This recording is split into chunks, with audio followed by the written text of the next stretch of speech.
Hi, my name is Christina McGassey, and this is my video for going over prenatal education for a healthy pregnancy. So I'd first walk into the room. Hi, Mrs. Smith. My name's Christina, and I'll be your nurse today. I would verify her name and date of birth with 2 patient verifications. Well, today, Mrs. Smith, the doctor mentioned that you are newly pregnant. So first, I just want to say congratulations to you. We're going to go over a few things about what to expect with this pregnancy and go over some things to help maintain a healthy pregnancy. Is that okay? Okay. So first we're going to start off going over appointments.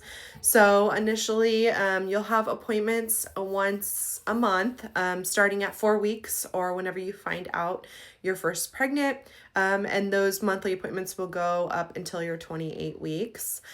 Your next set of appointments will be your 2-week appointments that go from 28 weeks to 36 weeks.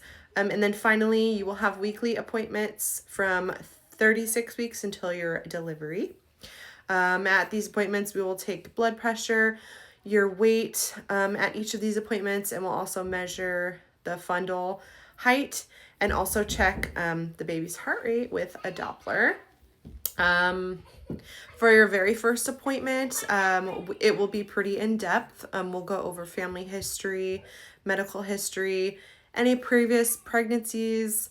Also want to know your surgical history, any current medications you're taking, and then we'll go over any risk factors that you may encounter.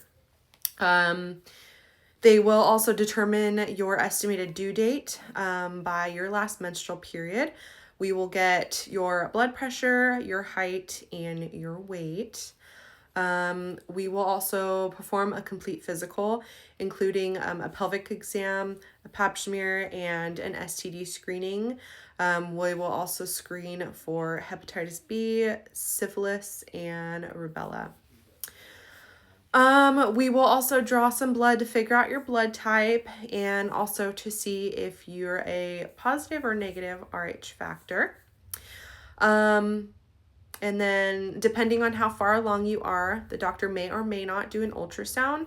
It may be a transvaginal one with an internal probe or your standard external belly ultrasound. Some tests you can expect to receive would be around week 20, which is going to be your anatomy scan, which is a pretty detailed scan of your baby to make sure everything is forming correctly. It goes into a lot of detail. You can also find out the gender at that appointment if you'd like, which is super exciting. At 24 to 28 weeks, you will then take your glucose tolerance test. This will test to see if you have gestational diabetes. The next test will be between weeks 36 and 37, and you will get a group B strep swab. If that turns out to be positive, you can expect IV antibiotics during the delivery, and that will help protect the baby from contracting that. For nutrition, you only need to add about 300 extra calories per day starting in your second trimester. So the first trimester would just eat your normal calorie intake.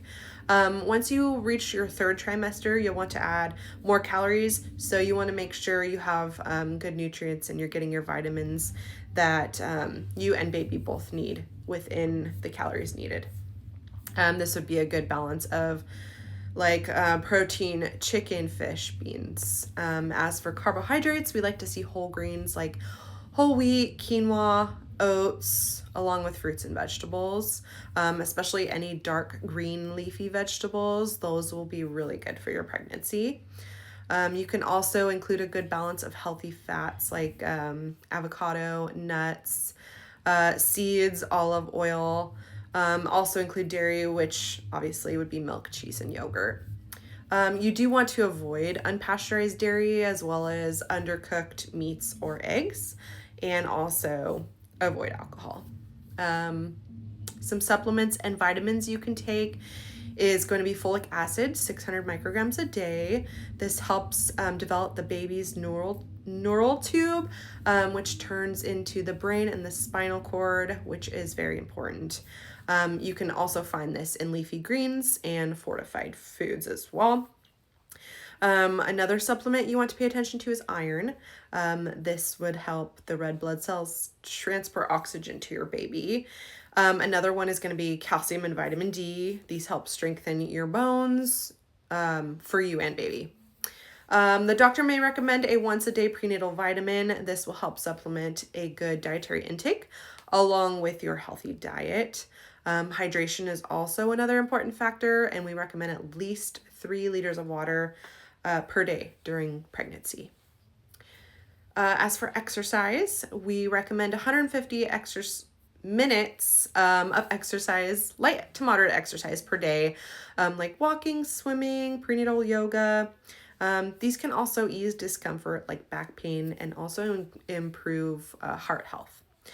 If you already exercise or you already have an exercise routine in place, make sure there's no risk of falling or any abdominal trauma. Weight gain, the hard part of pregnancy. Of course, you're going to gain weight, but we want to see a healthy weight gain in pregnancy. Our goal weights are based on your pre-pregnancy BMI. So if you have a BMI of less than 18, you're considered underweight. So we would want to expect a 28 to 40 pound weight gain. With a normal BMI of 18.5 to 24.9, we would expect a 25 to 35 pound weight gain. And if you're overweight with a BMI of 25 to 29.9, we want to see about a 15 to 25 pound weight gain. If your BMI is over 30, this would be considered obese before pregnancy. So you'd want about an 11 to 20 pound weight gain. Some common symptoms that you might encounter are nausea, vomiting, and morning sickness type symptoms. If you encounter any of these, we would just recommend small, frequent meals with increased protein. You could also add ginger products like ginger ale to also help ease the nausea. Some other complications you may encounter would be constipation due to the hormones released during pregnancy. Those slow your digestive system a little bit. So the best thing for that would be exercise, including increasing your fluid intake as well as a stool softener, if that's okay with your doctor. Another encounter you might encounter during pregnancy is going to be heartburn or acid reflux. So if you do encounter that, just try to have smaller, more frequent meals and avoid your trigger foods, which might be spicy or fried foods. Also avoid eating right before bed. If you do have that, you could prop yourself up on some pillows, and this would help put the help gravity keep the food down.